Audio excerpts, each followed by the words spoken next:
Hola, ¿qué tal? Buenas noches a todos. Agradecemos su puntual conexión y participación a este webinar. A nombre de Laboratorio RAM, pues agradecemos su participación y bueno, pues nos permitimos presentar al doctor Vladimir Barrera Villanueva y le voy a platicar un poquito de la trayectoria del doctor Vladimir Barrera Villanueva. Él es nefrólogo intervencionista. Él es médico cirujano para la Universidad del Noreste, Tampico, Tamaulipas. Hizo su residencia en medicina interna en el Hospital General de Zona 71 en Veracruz y su especialidad en nefrología en el UMAE número 14 del Centro Médico Nacional, Adolfo Ruiz Cortines. Hizo un posgrado en terapia de reemplazo renal continuo en el paciente críticamente enfermo y alta especialidad en nefrología intervencionista en el Instituto Nacional de Enfermedades Salvador Subirán. Ha sido ponente en múltiples eventos, entre ellos en el 55 Congreso de Nefrología y en el Colegio de Nefrólogos de México, y profesor adjunto en el posgrado de nefrología también, y del curso Tópicos Selectos de Nefrología Intervencionista en el Instituto Nacional de Ciencias Médicas y Nutrición Salvador Subirán. Tiene diferentes publicaciones, entre las que destacan, es coautor del capítulo de infección de vías urinarias en el embarazo, Medicina Interna en Obstetricia, del Colegio Mexicano de Medicina Interna, coautor del capítulo en PIEMA, en la auscultación del ultrasonido Point of Care, emergencias en Medicina Interna, del Colegio Mexicano de Medicina Interna, editorial Alfil, y autor principal del artículo Extracorporeal Blood Purification in Patients with Liver Failure, Consideration of Loss of Middle Income Countries of Latin America, Front de Nefrología, coautor del trabajo original Cómo crear un programa de terapia de reemplazo renal continuo basado en calidad y educación. Es miembro la American Society of Nephrology, miembro del Instituto Mexicano de Investigaciones Nefrológicas, del IMIN, desde el 2023, y miembro de la Sociedad Latina de Nefrología e Hipertensión desde el año 2023. Doctor Vladimir Barrera, pues le agradecemos mucho su participación a este pues importante tema en el área de nefrología, que es utilidad del ultrasonido contrastado en el paciente post-trasplante o post-trasplantado. Pues buenas noches a todos y bienvenido. Gracias, doctor Orak, por la presentación y por la invitación. Un agradecimiento de antemano al Laboratorio RAM. El tema que nos compete el día de hoy es el Zeus, como podemos encontrarlo más difundido en Internet, en la literatura, que realmente es un acrónimo en inglés de Contrasted Enhanced Ultrasound. Aquí vamos a evaluar solamente la utilización en el paciente que tiene un injerto renal, tanto en las complicaciones tempranas como en las complicaciones tardías, e incluso viene una parte de intervencionismo. ¿Cómo lo utilizo yo en mi práctica clínica? ¿Para qué me funciona? ¿Y qué beneficio me puede dar comparativamente con un ultrasonido de modo B?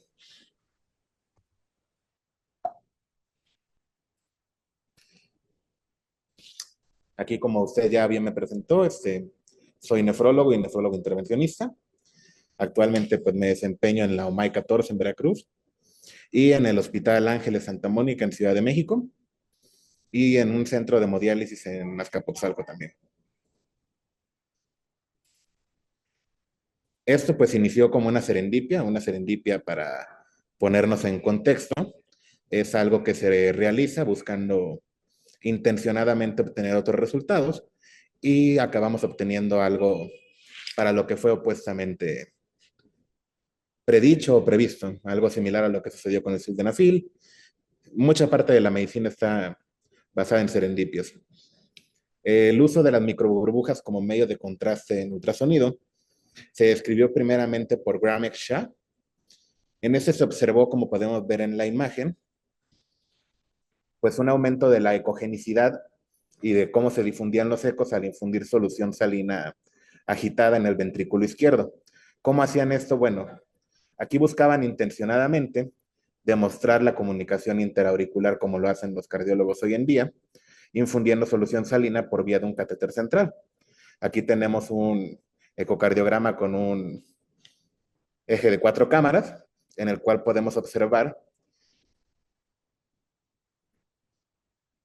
perdonen que les ponga el puntero, en el cual vamos a observar este aumento de la ecogenicidad.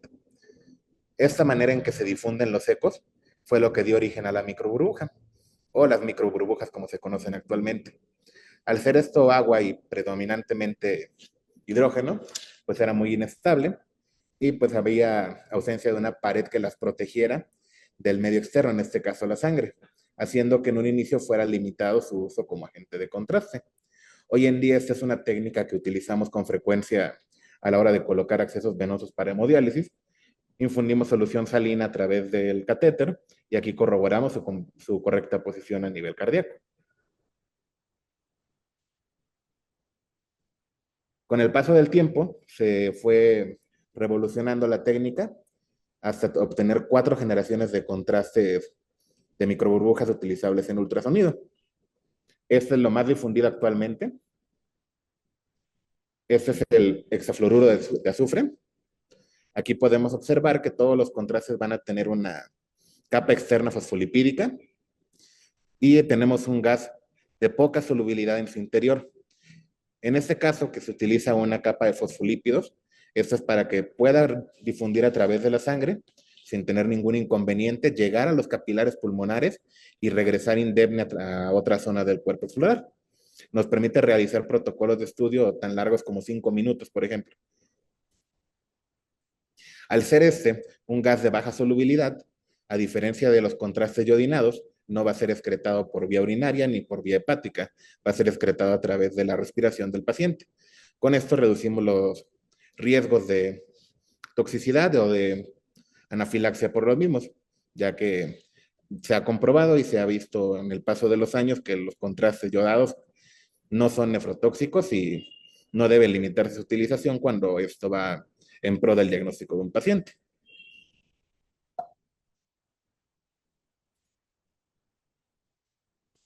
Para poder entender cómo funcionan las microburbujas, es necesario que los lleve un poquito a la biofísica del ultrasonido. La biofísica del ultrasonido, nosotros erróneamente creemos que el ultrasonido es la formación de imágenes, que el ultrasonido es una fuerza gráfica, cuando en realidad es una fuerza mecánica. Una fuerza mecánica que va a estar aquí dictaminada por una transmisión de frecuencia y una amplitud. La amplitud siempre va a ir hacia arriba en la curva y la frecuencia en megahercios siempre va a ir a correr en el, en el eje de las X.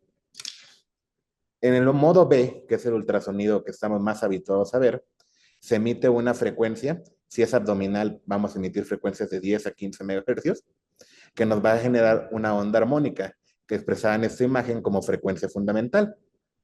Esta frecuencia fundamental es la que cuando va este ruido o esta onda sonora y regresa al transductor, es decir, al aparato que está haciendo contacto con la piel del paciente, nos va a permitir generar la imagen. Y esto va a tener diferentes grados de ecogenicidad dependiendo si estamos pasando esta onda de sonido a través de aire, a través de densidades aumentadas como es el hueso, o bien a través del líquido, en donde difunde el sonido de manera perfecta.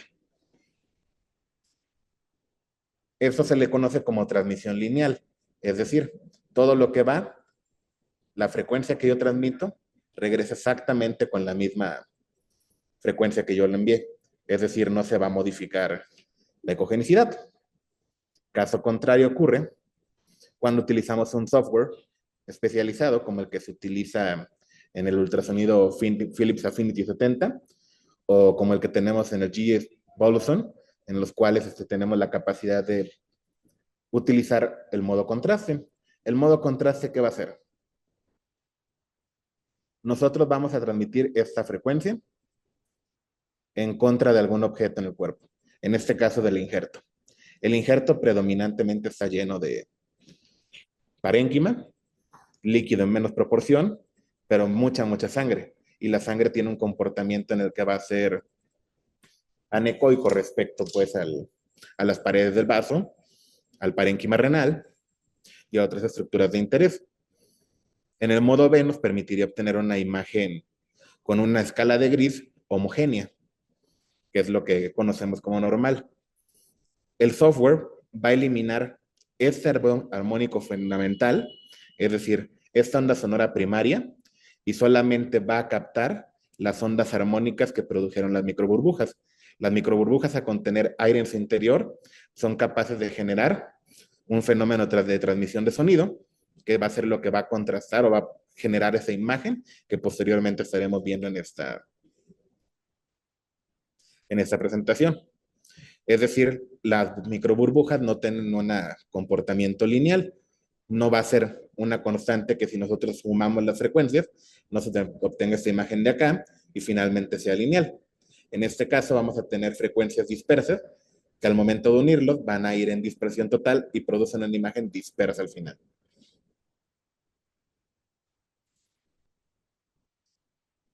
¿De qué va a depender? En el ultrasonido, nosotros podemos modificar ciertos parámetros. Podemos modificar ganancias, que es la escala de gris, podemos modificar incluso en algunos la frecuencia, no en todos los equipos. Y en este caso, el software que tienen los ultrasonidos con la capacidad de contraste, tienen la capacidad de disminuir el poder mecánico con el que se transmite la onda. Es decir, si yo transmito con mucha fuerza en contra de esta parte que es solamente gas y que tiene un comportamiento frágil, la respuesta que se va a producir puede ser un aumento en la ecogenicidad si yo meto mucha potencia, o una disminución o una ecogenicidad más preservada si me meto menos frecuencia. A eso hace referencia el fenómeno de rarefacción y compresión. Es decir, si yo comprimo, las burbujas se deforman y yo no logro obtener esta imagen de acá. La rarefacción es la capacidad que tienen las burbujas de transmitir el sonido y generar ecos.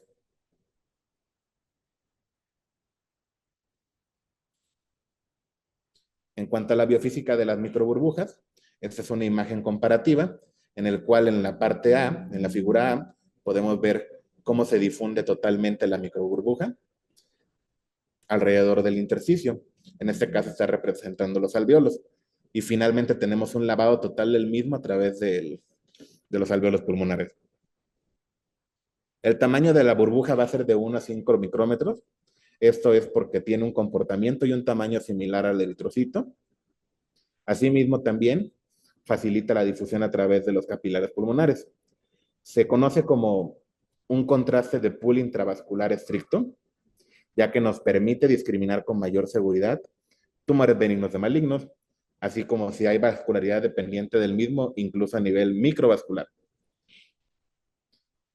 El comportamiento que tiene de las microburbujas genera armónicos que no son detectables por un ultrasonido normal o por un ultrasonido en modo B, Doppler color o Power Doppler.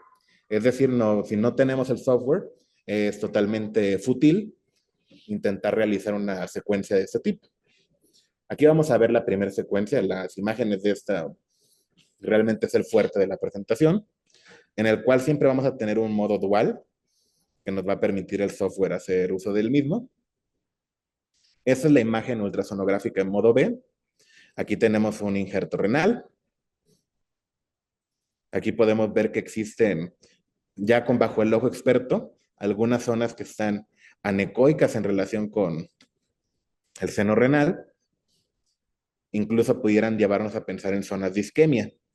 Posteriormente, se administra el hexasulfuro de azufre y logramos ver cómo la corteza renal no alcanza a captar el contraste en todas sus porciones. Incluso si hacemos una comparación, esta área que tenía una ecogenicidad menor en relación al parénquima renal, pues al momento de infundir el contraste no logra captarlo, es decir, no hay vascularidad en esta parte, no depende de alguna tumoración o no es una tumoración como tal, no es algo objeto de nuestro interés hasta este momento. Y aquí podemos ver la alteración vascular, cómo se define aquí por donde entra la arteria renal.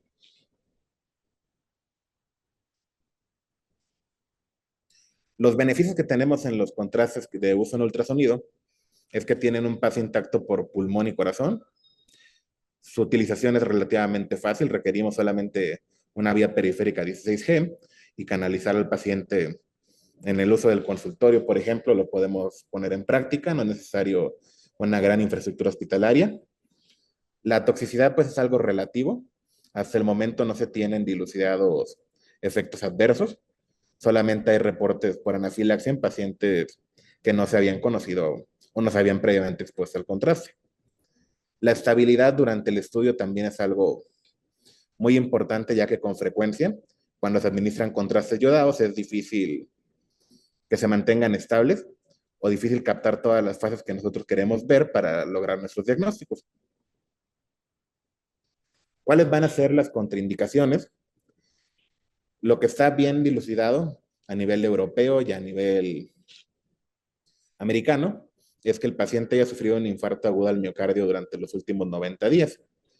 La angina inestable con empeoramiento clínico, analítico o electrocardiográfico en los últimos 7 días, así como la evidencia de cortocircuitos cardíacos de derecha a izquierda, ventilación mecánica asistida y síndrome de distrés respiratorio del adulto, trastornos del ritmo no controlados e insuficiencias cardíacas en clase funcional 3 y 4. Así bien, hipertensión pulmonar mayor a 90 milímetros de mercurio, que esto es un rango pues sumamente severo, e hipertensión arterial sistémica descontrolada. Aquí entra mucho tema a debate de las contraindicaciones cardíacas para el uso del mismo, ya que los que mayormente lo han utilizado y lo han puesto en práctica son los cardiólogos en el diagnóstico para caracterizar la insuficiencia mitral, la insuficiencia aórtica, los grados pues de insuficiencia, incluso para evidenciar los cortocircuitos. Entonces, no son muy claras esas contraindicaciones, pero son las manifiestas por el fabricante. Y pues a nivel nacional yo creo que la contraindicación primaria sería el tema de los costos. En la Unión Europea el contraste se comercializa por 70 euros, en Estados Unidos en 120 a 160 euros, y aquí un vial con 5 mililitros nos puede llegar a costar hasta 2.500. ¿Qué aplicaciones vamos a tener en el trasplante? Para la evaluación de las complicaciones post-trasplante, ya es bien sabido y bien determinado que las complicaciones, según Danovich, van a ser vasculares, parenquimatosas, urológicas y por malignidad post-injerto o post-colocación del injerto o post-trasplante. ¿Qué vamos a evaluar aquí? Pues bueno, tenemos la oportunidad de evaluar malformaciones vasculares como las que tenemos aquí manifestadas. Parenquimatosas tenemos oportunidad de hacer diagnósticos presuntivos de situaciones que previamente eran diagnósticos meramente histológicos, ya los podemos llevar a la imagen. En el caso de las complicaciones urológicas, podemos evaluar también fugas de anastomosis, trastornos urodinámicos, sitios de estenosis de la unión, infecciones, colecciones, y pues tenemos muchísima más seguridad nosotros como intervencionistas a la hora de hacer un procedimiento para evaluación de hematomas, fístulas pospunción, riñón de Page y también la localización de sitios de hemorragia activa. Así podemos ver de qué arterias son dependientes o de qué vena y poder bajar un coaxial y hacer hemostasia activa. En cuanto a malignidad, la malignidad pues ha sido el fenómeno del contraste ultrasonográfico.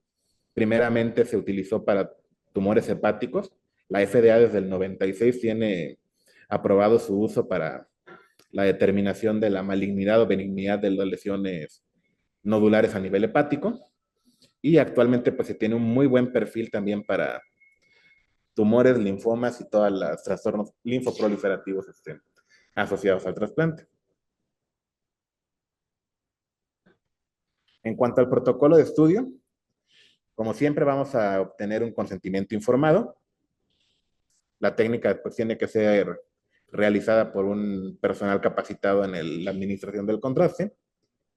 ¿A qué me refiero con que tenemos que tener un personal especializado? Siempre tenemos que tener 2 estudios del paciente o 2 pasos en el que lo vamos a estudiar. Primero vamos a evaluar al paciente con ultrasonografía en modo B, Doppler color o Doppler power si precisa, y vamos a enfocar la ventana ultrasonográfica en el sitio de interés. A esto nos referimos con la identificación de la lesión. Si vimos por ahí un quiste, si vimos una imagen sugestiva de una fístula, tenemos que encargarnos de que el operador mantenga bien su ventana, no se mueva de ahí, para poder nosotros proceder a preparar el contraste, que en el vial se venden de 2.4 mililitros, es un liofilizado, y pues se carga con solución salina. Lo vamos a administrar vía IV por una cánula 20G, seguido de 5 a 10 mililitros de solución salina. Y en un tiempo que puede variar entre 20 y 30 segundos, empezamos a tener visualización del contraste en las fases más tempranas. Es por eso que también debemos evitar sistemas complejos que ralenticen la administración, como esas llaves de 3 vías que están compuestas como de 5 llaves lower lock, pues solamente van a hacer que se ralentice el paso y no podamos aprovechar al máximo el contraste. El administrador o operador, es decir, se requieren dos personas, una que esté insonando y otra que esté en el monitor del ultrasonido. Es el que va a estar encargado del control del tiempo, de grabar videos e imágenes estáticas significativas. La mayor parte de los protocolos de estudio con Zeus tenemos que grabar un cine. Un cine es una secuencia de imágenes obtenidas en el ultrasonido, en las cuales vamos a ir moviendo como en cámara lenta y viendo el sitio de interés de lo que estamos estudiando. Entonces el operador va a ser el que se va a encargar de obtener las mejores imágenes y generar un cine de manera constante.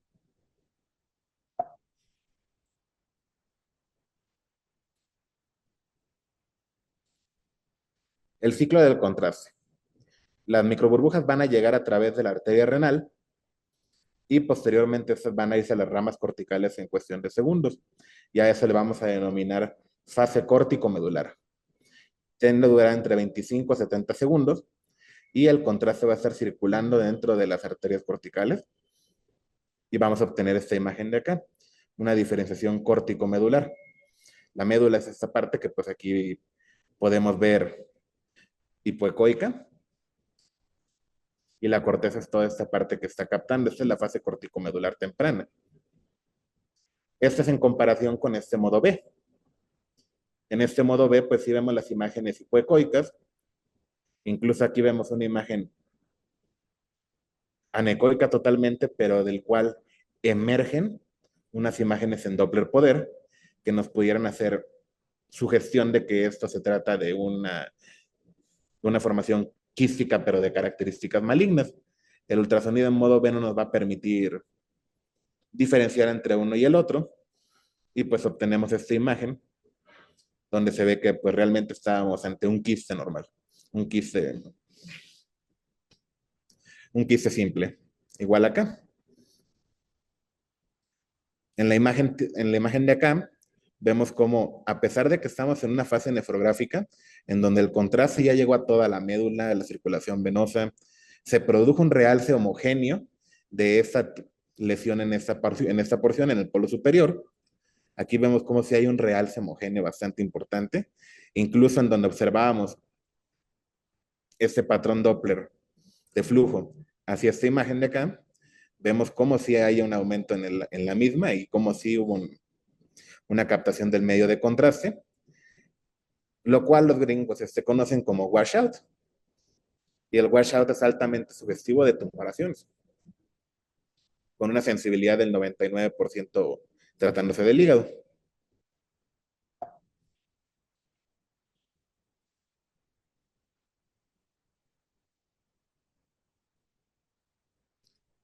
Esta imagen ejemplifica perfectamente todas las fases del estudio, en los cuales, como podemos ver, tenemos un tiempo pues muy corto, en el cual son cerca de 240 segundos. En primero es la fase de llegada del contraste. Esta se puede observar desde la inyección cero, desde que empujamos los 5 mililitros de salino. Posteriormente la fase cortical, en la cual pues solamente observamos cómo la corteza está perfundiendo las imágenes de la microburbuja. La fase parenquimatosa temprana, en la cual ya alcanzamos a observar corteza y una buena parte de la médula. Y en la fase parenquimatosa tardía se observa en su totalidad corteza, médula. Incluso podemos observar hasta la vasculatura si nosotros tenemos la insonación apropiada. En este caso, pues, es una ventana para observar un injerto a nivel parenquimatoso, no vascular. La fase excretora es donde todas esas estructuras ya pasó el contraste a través de ellos y el contraste va a regresar por la circulación mayor hacia el corazón, hacia la vena, hacia la arteria pulmonar y hacia los capilares alveolares. Esto es a los 240 segundos de administración. Esto es el periodo en donde vamos a tener las mejores imágenes. Posterior a los 240 segundos se puede seguir observando, pero va a tener menor calidad de imagen.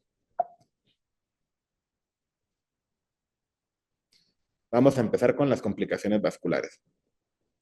Las complicaciones vasculares, pues yo creo que son de las más temidas posteriores a un trasplante renal.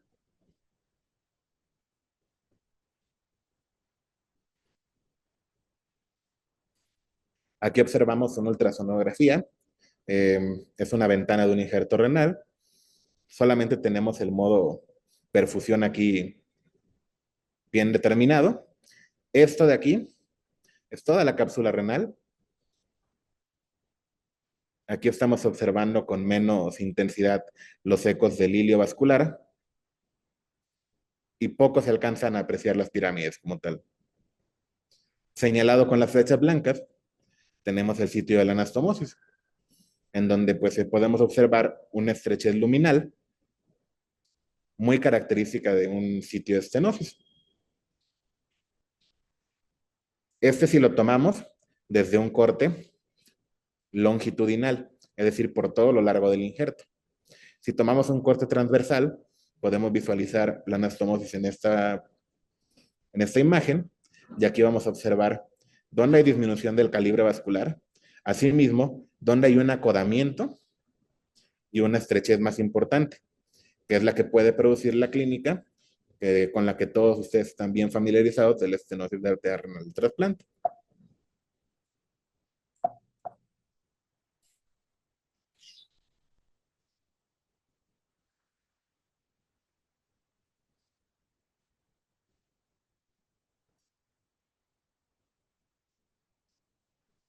Vamos a empezar con esta otra imagen. Si hay alguien del público que guste participar, pues puede levantar la mano y el doctor se encargará de asignarle la palabra. Solicitan valoración a un paciente de 40 años de trasplante renal de donante vivo, aparentemente sin complicaciones en las primeras 12 horas del posoperatorio temprano. Posteriormente, el paciente refiere dolor en miembro pélvico izquierdo, aumento de volumen de la extremidad y disminución abrupta de la uresis. Solicitan un ultrasonido de manera urgente y encuentran la imagen que tenemos aquí expuesta. No sé si alguien desea participar. Y si no, doctor, igual digo, si sale una pregunta adelante, si no, al final vamos a dejar unos 5 o 10 minutitos de preguntas y también leemos el chat en el momento que gusten, adelante. Ok, bien. Bueno, aquí tenemos una ultrasonografía que tiene dos modos, el modo B, en el cual vamos a ver en escala de grises cómo hay una disminución en la ecogenicidad del injerto. Asimismo, tenemos el ultrasonido Doppler color, en el cual observamos un fenómeno de aliasing al nivel del sitio de la anastomosis. Aliasing es cuando la turbulencia genera esta imagen en la cual no solamente es azul y rojo, sino que observamos colores verdes, naranjas, amarillos, y realizamos un Doppler espectral, recordando siempre que el espectro de la arteria renal es un espectro bifásico comprendido por sístole y diástole, en el cual tenemos un fenómeno de inversión en el ciclo venoso, en el cual genera esta imagen tubular característica de una disminución en el flujo venoso. ¿A qué me refiero? Si nosotros vemos esta imagen que está aquí en el cubito o dentro del caliper, estamos observando directamente las porciones venosas. Tienen pulsatilidad. ¿Por qué? Porque van discurriendo de manera paralela, arteria con vena, ya sea en vena renal, arteria renal, en las lobares, en las interlobares, siempre van a ser simétricos. En este caso, el flujo venoso debiera seguir este ciclo y carecer de onda sistólica. Un flujo característicamente tubular con cierta elevación sistólica. En este caso, el flujo tubular se había interrumpido, se generan ondas sistólicas y otra vez volvemos a la fase diastólica. Ante la sospecha clínica, pues solicitamos la administración de contraste IV y vemos en el corte transversal del injerto cómo hay una ausencia de perfusión del medio de contraste hacia toda el área cortical e incluso toda el área medular. En donde la anastomosis discurre, observamos que hay ausencia también de flujo, y esto comparativamente con el modo B, pues estas zonas que ya notábamos o denotábamos anecoicas como aspecto parchado, pues solamente se reflejan o se reportan aquí en el modo contrastado. Posteriormente, pues se realiza una visión moviendo el transductor hacia atrás del injerto, buscando ver si existía perfusión en otra parte, y pues se comprueba la ausencia de perfusión, es decir, aquí esto que vemos es una fase arterial, pero toda la médula está totalmente hiperfundida. El diagnóstico final de estas imágenes es el de trombosis de la vena renal. Ese es uno de los diagnósticos más temidos, ya que si no se resuelve pronto, termina en injertectomía y pérdida de la función totalmente. En cuanto a las complicaciones parenquimatosis, tenemos aquí otra vez un corte longitudinal. En este utilizamos un Doppler poder. El Doppler poder o Doppler power, para que tengan en referencia los que no están tan familiarizados con el ultrasonido, sirve solamente para evaluar si existe flujo o no en alguna región. No nos dice qué características tiene el flujo, no nos dice si el flujo se aleja o se acerca del transductor, no nos dice cómo se comporta, solamente nos sirve para predecir si existe o no flujo hacia esa zona. Aquí podemos ver, a diferencia del Doppler color, pues una imagen más nítida o más fina en toda esta parte, en todas las venas y arterias que están en los segmentos más distales, a todas las arcuatas, y veamos cómo aquí el modo B queda ausente. Aquí hay perfusión, aquí caemos inmediatamente a lo anecoico. Y la perfusión se perdió totalmente, de tener una perfusión excelente en esta parte.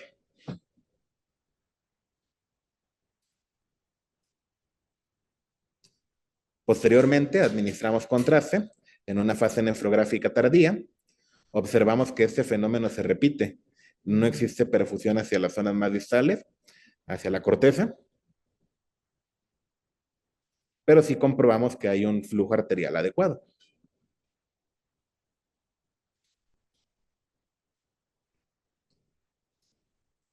Posteriormente, en este caso, se complementó con una tomografía computada, en el cual podemos ver esta imagen en RIN, que le conoce la literatura anglosajona. Es como si fueran esas llantas de los autos de los 50, en las cuales tenemos una cara blanca y una cara negra. Y el diagnóstico final de este protocolo de estudio es el de necrosis cortical aguda. También un diagnóstico no muy favorable ni para el injerto ni para el riñón nativo.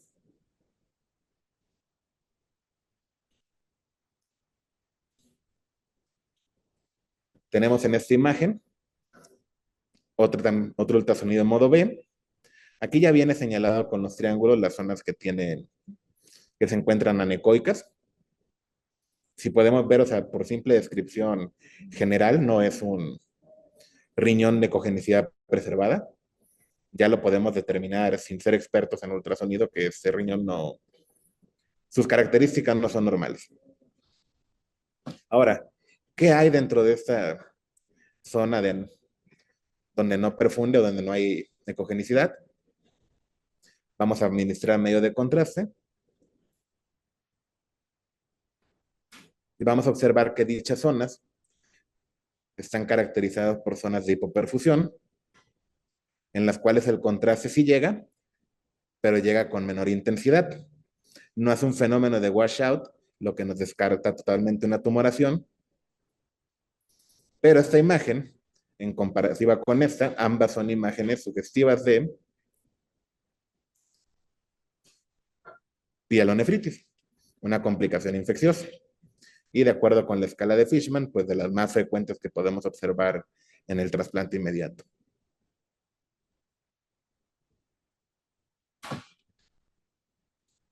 Vamos a la parte urológica. Las microburbujas no se reabsorben tampoco por el sistema colector y nos funcionan perfecto para hacer una evaluación anatómica del tracto urinario. Basta con instilar contraste a través de una sonda Foley, 0.2 a 0.5 mililitros, diluidos en 500 cc de solución salina, y con esto podemos realizar lo que antiguamente se le conocía como pielografía, pielografía ascendente, o incluso podemos sustituir, en el caso de Europa, es una práctica muy difundida, que este método diagnóstico sustituya a la urota contrastada. Con este pues tenemos una amplia gama de diagnósticos que podemos llevar a cabo, entre las complicaciones pues como las dilataciones, la formación de abscesos, la ubicación en este caso de una sonda de nefrostomía. Asimismo también podemos realizar secuencias para diagnóstico, en el caso de los pacientes pediátricos, de las alteraciones urológicas propias del recién nacido o de las alteraciones urológicas CACUT, como les denominan en inglés. Se puede administrar totalmente sin ningún temor a través de la vía urinaria. Y en este caso tenemos una ultrasonografía modo B. En este caso, pues estamos buscando dónde está la sonda de nefrostomía. Aquí lo tenemos en el eje transversal. De este modo, esta imagen, esta punta que modifica la ecogenicidad.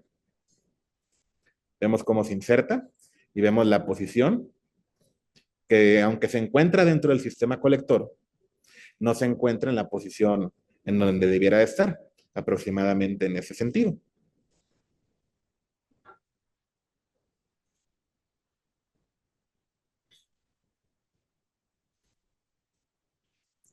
Aquí vamos a la fase contrastada. En una fase contrastada temprana, vemos cómo sale el contraste a través de la sonda de nefrostomía.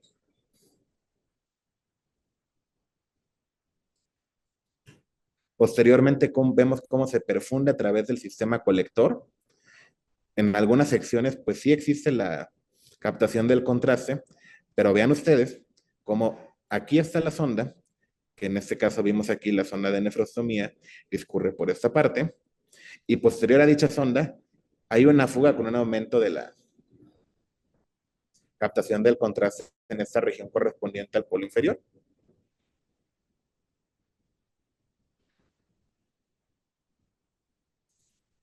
Finalmente, al momento de realizar una pielografía ascendente, pues diagnosticamos que existe una fuga en donde se colocó la sonda de nefrostomía. Esto solamente es con fines didácticos, no siempre se tiene que llegar a la pielografía. Incluso se puede realizar la recolocación de esta misma sonda, el avance y la fijación solamente con el uso de los microburbujas.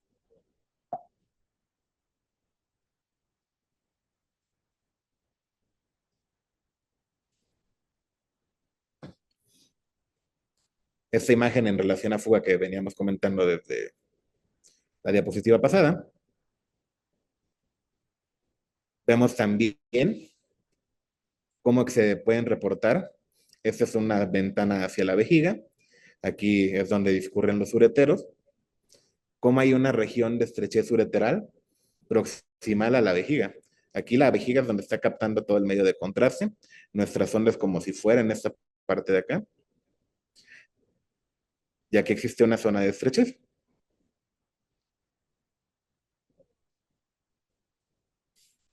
En la fase nefrográfica tardía, donde ya se está excretando todo el contraste, pues se evidencia dónde está la pérdida de continuidad de la anastomosis.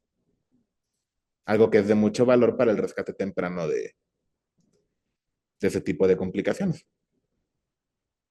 Y por último, pues la pielografía, en donde se instiló el medio de contraste de manera retrógrada. Y vemos aquí como incluso hasta el ojo no experto puede ver que está sumamente a tensión, genera hasta estriaciones y el contraste no difunde de una manera homogénea.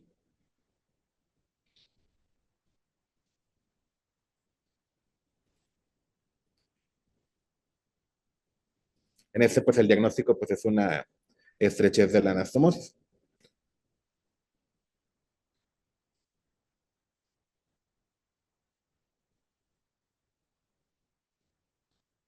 En cuanto al contraste y el intervencionismo, se nos presenta este paciente, es también un injerto, nos solicitan una biopsia renal percutánea debido a que ha habido disfunción del injerto renal. Tiene 8 días post-trasplantado, es un riñón cadavérico, se realizó biopsia en tiempo cero y nos solicitan valoración por la disfunción. Se sospecha de un rechazo moral agudo.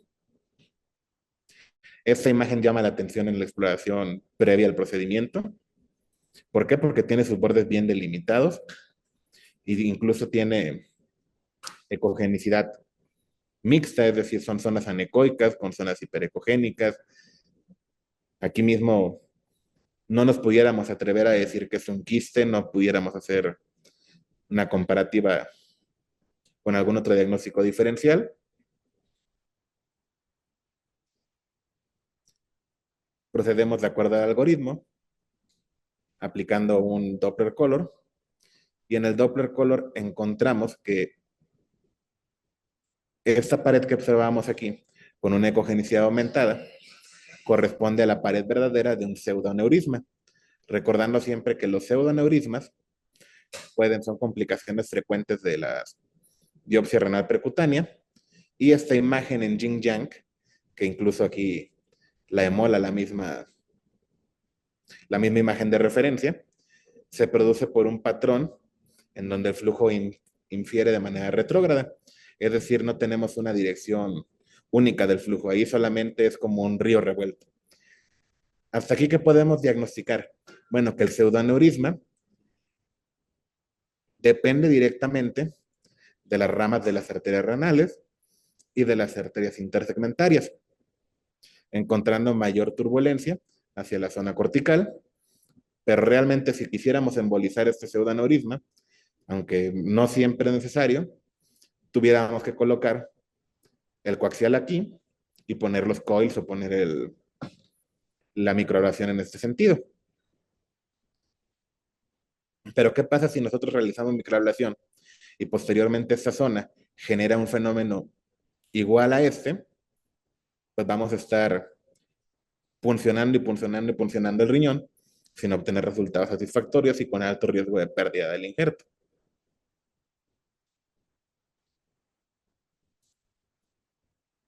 Vamos a aplicar un poco de contraste.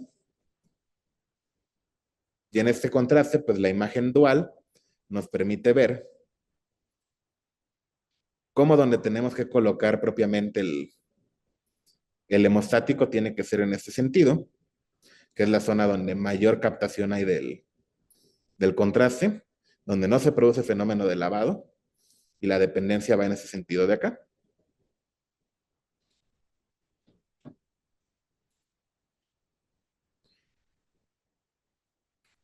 El diagnóstico, pues bueno, ya se los dije, es un pseudoneurisma postbiopsia. Posteriormente, a un paciente también de un trasplante renal de donante vivo, se realiza una biopsia renal en el día 7 y a las 48 horas evoluciona con hipertensión, dolor en el injerto y disminución del volumen urinario. Nosotros realizamos una ultrasonografía Doppler color en la cual observamos este fenómeno de aliasing en la zona que corresponde a la anastomosis y a las arterias segmentarias e interlobales. Hasta este punto, y con este fenómeno de circulación en el Doppler espectral, obtenemos el diagnóstico de una fístula arteriovenosa. Es decir, al momento de la punción se canalizó, se canuló vena y arteria, generando esta complicación.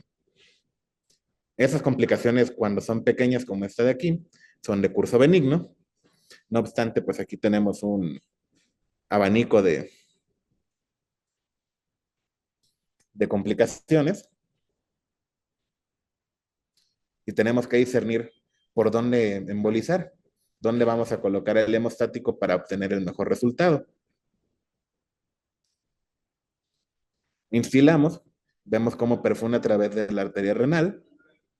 Al momento en el que se va internando entre las porciones más adyacentes a la corteza, vemos cómo aquí se juntó con una vena. Es decir, esto es por donde está ingresando contraste, hasta acá ingresa, y en esta parte que llega con un poco menor de intensidad, porque aquí lo estamos viendo en tiempo real y esto es lo que va sobrando, digámoslo así, de lo previamente infilado, observamos que el área de mayor volumen sanguíneo es a este nivel. Una vez tomando esto en cuenta, hacemos el diagnóstico de fístula arteriovenosa. Aquí se corrobora mediante una angiografía selectiva, en la cual pues se colocó un coel de manera retrógrada.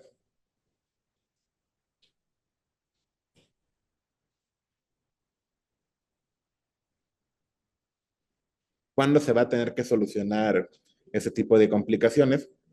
Pues cuando comprometemos más del 40% de la superficie del injerto, de la circulación del injerto. Es decir, si hubiéramos dejado solamente este segmento de aquí, realmente no hubiera habido tanta complicación y el riesgo de una intervención mayor hubiera sido superando cualquier beneficio. En este caso, que la fístula estaba realmente comprometiendo la circulación hacia todo el polo urinario, pues había que darle resolución al mismo a la brevedad.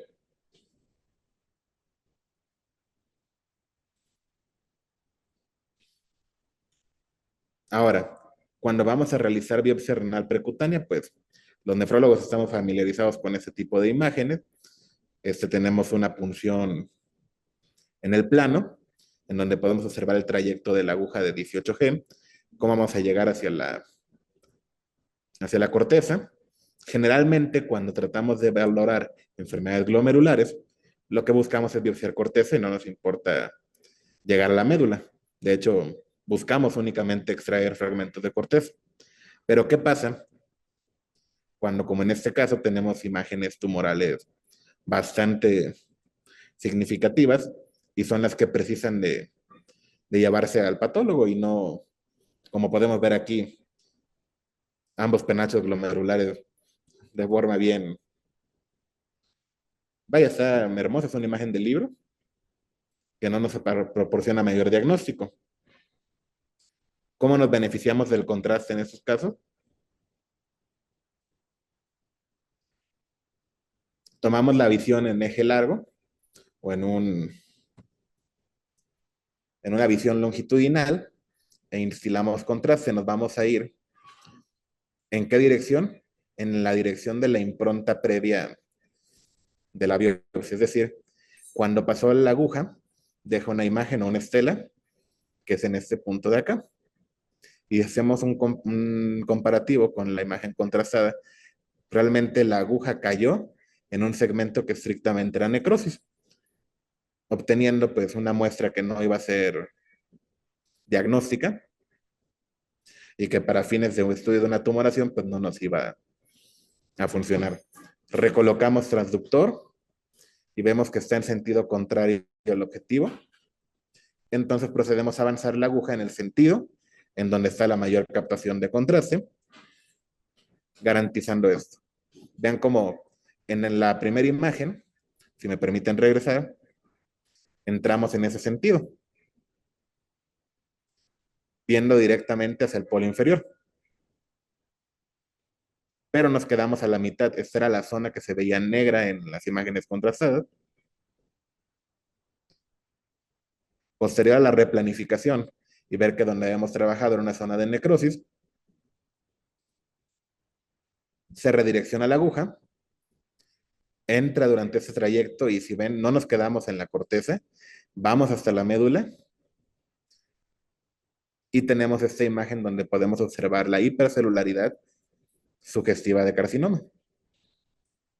Esta es muy buena para hacer una biopsia dirigida y que la muestra sea suficiente al momento del procedimiento, evitando así el número de pases y el número de complicaciones asociadas a la biopsia de injerto. En cuanto a los panoramas que se están dilucidando actualmente, pues estamos viendo que también funciona para predecir o diagnosticar enfermedad renal aguda o lesión renal aguda en donantes de muerte encefálica. Este es un estudio que se realizó en un hospital en China, es de reciente publicación en 2023. Posterior a este se volvió a hacer otro estudio, pero era con donantes cadavéricos, para ver cómo está el estado de perfusión en los pacientes hospitalizados en una unidad de terapia intensiva. Aquí podemos ver que pues el PIKC, o que es la concentración pico hasta la corteza renal, pues no tiene mucha variación en cuanto al tiempo, es decir, no tarda mucho en pintarse la corteza con las microburbujas entre los pacientes con lesión renal CADIGO 1, CADIGO 2 o CADIGO 3 y el que no tiene lesión renal. No obstante, el tiempo para llegar a la concentración, pues en el paciente que tiene lesión renal aguda, pues sí va a tener cierta modificación. ¿Esto por qué? Porque recordamos que durante un episodio de lesión renal aguda, a nivel intraglomerular y a nivel renal, siempre se van a proteger las nefronas corticales, dejando que las medulares sean las que estén haciendo todo el trabajo, lo cual va a modificar el tiempo hacia la perfusión del contraste, o el time to peak concentration, como lo pueden encontrar. Ese es el modo perfusión. Aquí podemos ver cómo es un injerto en el cual en la fase nefrográfica temprana, pues existen algunas zonas donde no captó adecuadamente el contraste. En la fase nefrográfica tardía, esto alrededor de los 60 segundos de administrado el contraste, vemos cómo la perfusión está totalmente lograda en todos los segmentos del injerto.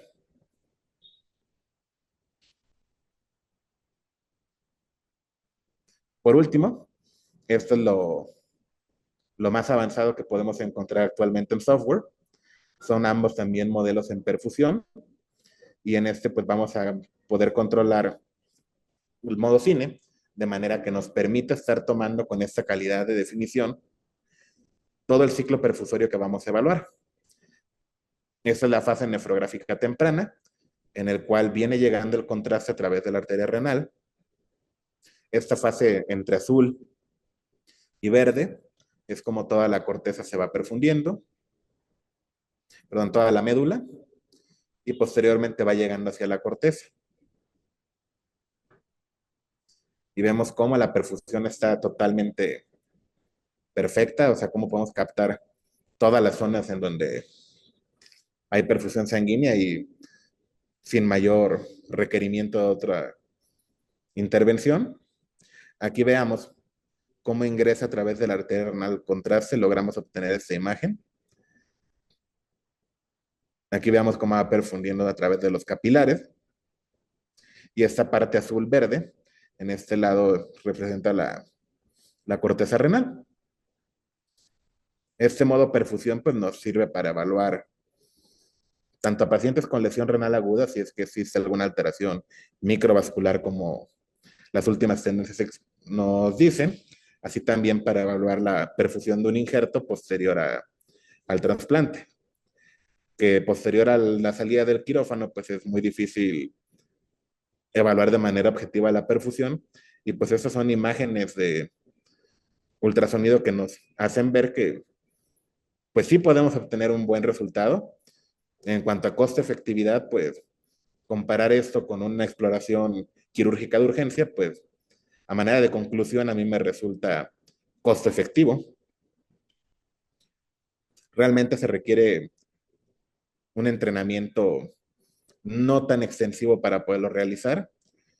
Actualmente en México se dispone de varios hospitales que cuentan con este equipamiento y podemos llevarlo pues como nefrólogos a la práctica clínica diaria.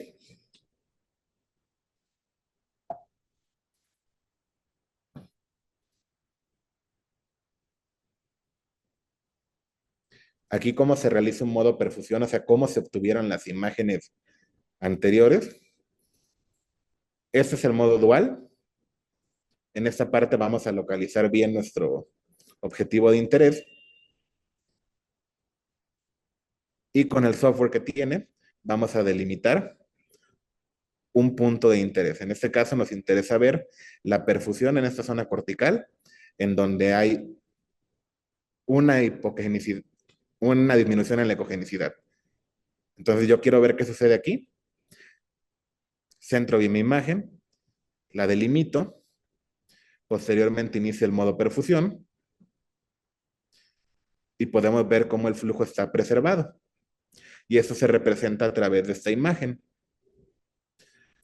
en el cual esta es la intensidad de los ecos y ese es el tiempo en el que se producen.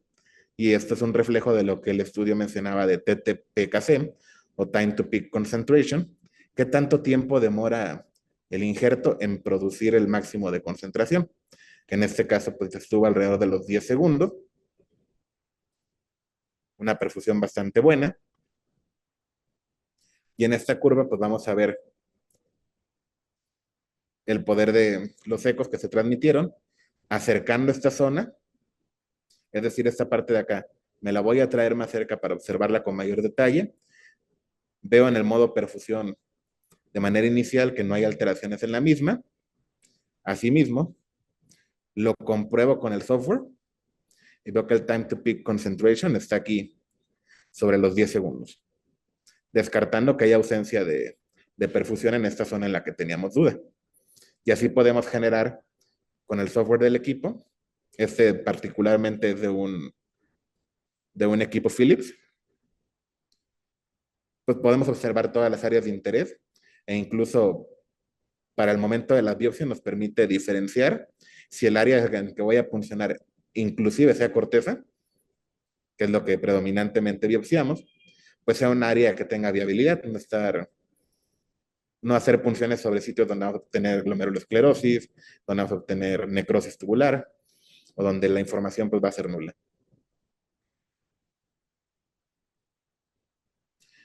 Por mi parte sería todo y estoy atento a sus preguntas. Muchas gracias, doctor Vladimir Barrera. Pues a nombre de Laboratorio RAM, les agradecemos a todos su participación. Por favor, tomen nota de nuestras redes sociales. Digo, quien haya tenido algún problema de desconexión o quiera ver más de los webinars que hemos transmitido a través del Laboratorio RAM, pues ahí podrán ver pues múltiples webinars. También a través de nuestras redes sociales podemos pues recibir sugerencias para más temas que sean de su interés. Entonces, pues bien, abrimos el chat y cualquier pregunta, con mucho gusto la hacemos llegar al doctor Barrera. Bueno, primer comentario del licenciado Víctor Toscano. Excelente presentación, doctor. Felicidades. Muchas gracias.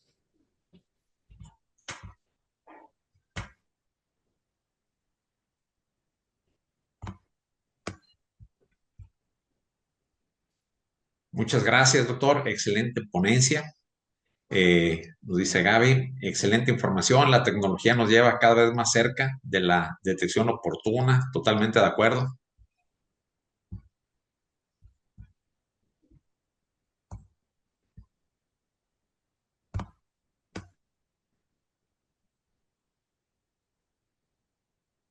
Si hubiera más comentarios, si hubiera alguna pregunta, estamos a tiempo. Todavía tenemos un par de minutos.